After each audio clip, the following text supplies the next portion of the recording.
Super Sankranti combo offers తో ఈ రోజే సంక్రాంతి షాపింగ్ చేయండి ది చెన్నై షాపింగ్ మాల్. నమస్తే రమగారు. నమస్తే జయ.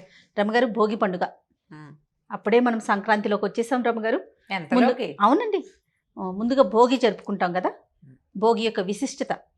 భోగి పండగకి ముందు పండగ అంటే ధనుర్మాసంలో నిలబడతాం కదా, చివరి రోజు నిలబడతాం. ఎక్కడి నుంచి మన మార్గశిర మాసంలో సగంలో సంక్రమణ దగ్గర నుంచి నిలబట్టు, అక్కడి నుంచి గొబ్బిళ్ళు పెట్టడం, హరిదాసులు రావటం, తర్వాత ఈ మన గంగిరెద్దుల వాళ్ళు రావటం, దానాలు చేయటం. సంక్రాంతి దానాల పండుగ కదా. అవును. బొమ్మల కొలువులు పెట్టేవాళ్ళు. రకరకాల పద్ధతుల ప్రకారం ఉంటే ఒక్కొక్క ఊళ్ళలో ఒక్కో రకంగా ఉన్న ఓవరాల్గా భోగినాడు మొత్తం అందరూ కూడా ఎవరెవరైతే ఈ తెలుగు భాషను మాట్లాడతారో వాళ్ళందరూ తెల్లవారుజామునే తలస్నానాలు చేస్తారు. భోగినాడు ఉదయం స్నానం చేయాలి. భోగి భాగ్యాల పండుగ అని చెప్తారు. అయితే ఇది పండగ, ఇది మన తొలి పండగ అవటానికి, పెద్ద పండగ అవటానికి రైతుల పండగ. అవునండి, ధాన్యం ఇంటికి వచ్చేది రోజు కాబట్టి ఈ పండుగను చాలా శ్రద్ధగా జరుపుకుంటాం. పెద్ద పండుగ అంటాం కదా. అయితే ఈ పెద్ద పండుగకి భోగినాడు పొద్దున్నే తలస్నానం చేయటం, తెల్లవారుజామున లేచి భోగి మంట వేసుకోవటం. ఇన్ని రోజులు ధనుర్మాసంలో పెట్టినటువంటి ఆవు పేడతో పెట్టిన ఇవి ఉన్నాయి కదా, గొబ్బిళ్ళని పిడకలు కొడతాం. ఆ గొబ్బి పిడకల దండని ఇందులో వేయటం. ఆ పిడకలు కాలిన పొగ చాలా మంచిది. అవును, ఈ పొగ వేయటము ఇవన్నీ కూడా రేపు రాబోయే ఎండాకాలానికి సూచన. అందుకే మంట పెట్టుకుంటాం కదా. ఈ మంటలో ఏమేమి వేస్తారు, కొన్ని పాత సామాన్లు వేయటం కూడా పద్ధతి ఉంటుంది. కానీ మన వైపు పాత సామాన్లు అవి మనం ఏం వేయం. అవును, పాత సామాన్లు కాల్చటము, చీపుళ్ళు చేటలు వేయటము అది మన పద్ధతి కాదు. మనం మామూలుగానే పెట్టుకుంటాం. అందులో ప్రధానంగా వేసేది ఏంటంటే గొబ్బి పిడకలు. కొన్ని చోట్ల అయితే స్నానం చేశాకే భోగి మంట దగ్గరకు వచ్చే పద్ధతి ఉంటుంది. తెల్లవారి నిద్ర లేచి భోగి మంట దగ్గరికి రారు. ఆ మంట చాలా పవిత్రమైనదిగా భావించి ముందే తలంట్లు పోసేసుకుంటారు. తెల్లవారు 3ంటికే తలంట్లు పోసేసి 4ంటికి భోగి మంట వెలిగిస్తారు. అప్పుడు అందులో ఈ గొబ్బి పిడకలు వేస్తారు. ఇప్పుడు ఇంతకు ముందు సీజన్ అంతా ఏమిటి, వర్షాకాలము, శీతాకాలం. మనం ఈ గొబ్బిళ్ళు దేంతో పెడతాము, ఆవు పేడ, దాని మీద ఏమో ఇట్లా బియ్యపిండితోటి ముగ్గేస్తాం.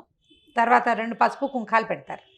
దాని మీద పెట్టేవి పువ్వులు, బంతి పువ్వులు, తర్వాత గోగు పువ్వులు, గుమ్మడి పువ్వులు. ఈ పువ్వులు పెడతామా, వీటితో పాటే మనం పిడకలు కొట్టేస్తారు. పువ్వులు తీయరు, పువ్వుతోటే పిడక అయిపోతుంది. ఆ పువ్వులు ఈ పేడ కలిసి కాలినటువంటి ఆ పొగ వాతావరణాన్ని శుభ్రం చేస్తుంది. రకరకాల క్రిమికీటకాలు పోతాయి, వైరస్లు, బ్యాక్టీరియాస్ అవన్నీ నశించిపోతాయి. ఆ పొగ చాలా మంచిది. అందుకని ప్రతి ప్రాంతంలోనూ ఈ పని చేస్తారు.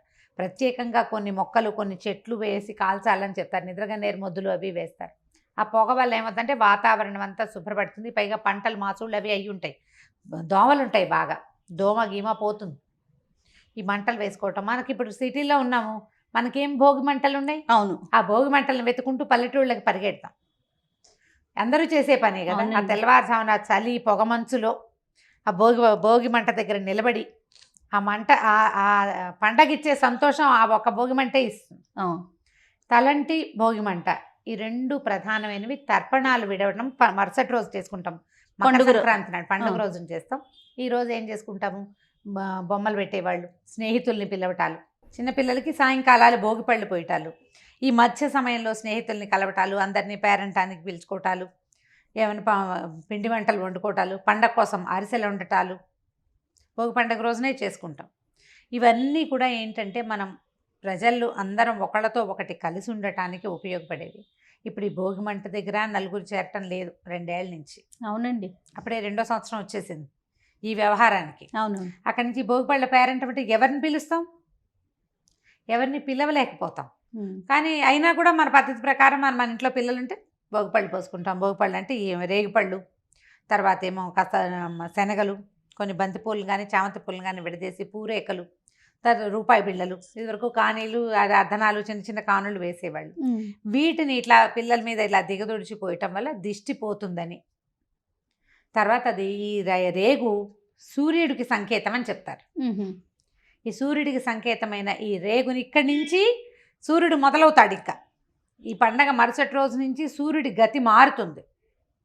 నిన్నటి దాకా ఉన్న కాలం వేరు, ఇవాల్టి నుంచి ఉండే కాలం వేరు.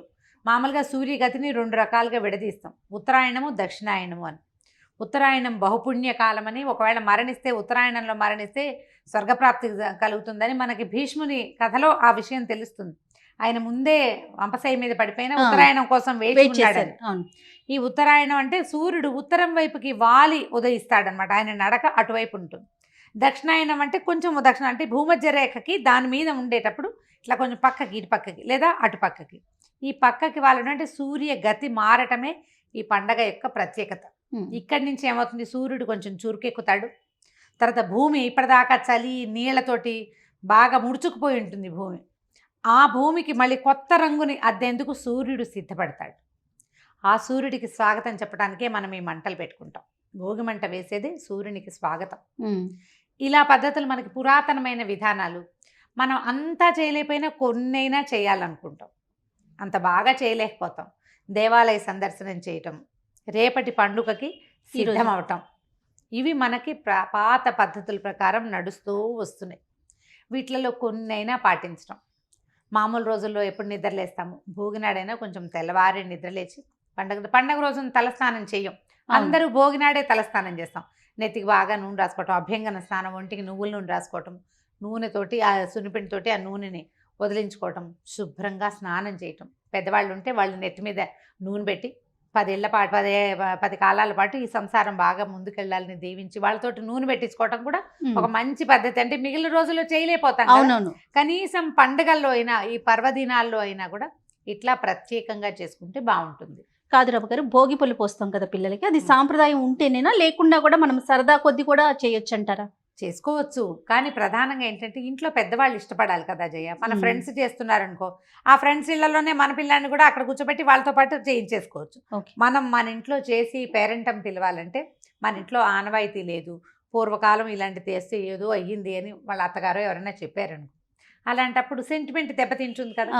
అది చేయకుండా ఉండటం మంచిది. బొమ్మల కొలువైనా ఇదైనా బొమ్మల కొలువు పెట్టుకోగలిగితే ఎంత బాగుంటుందో. అవును, గొప్ప సరదా అయిన పండుగ సంక్రాంతి. నిజానికి మేము అసలు ఎంతెంత పనులు చేసేవాళ్ళము, చాలా పని చేసేవాళ్ళం బొమ్మల కొలువు కోసం.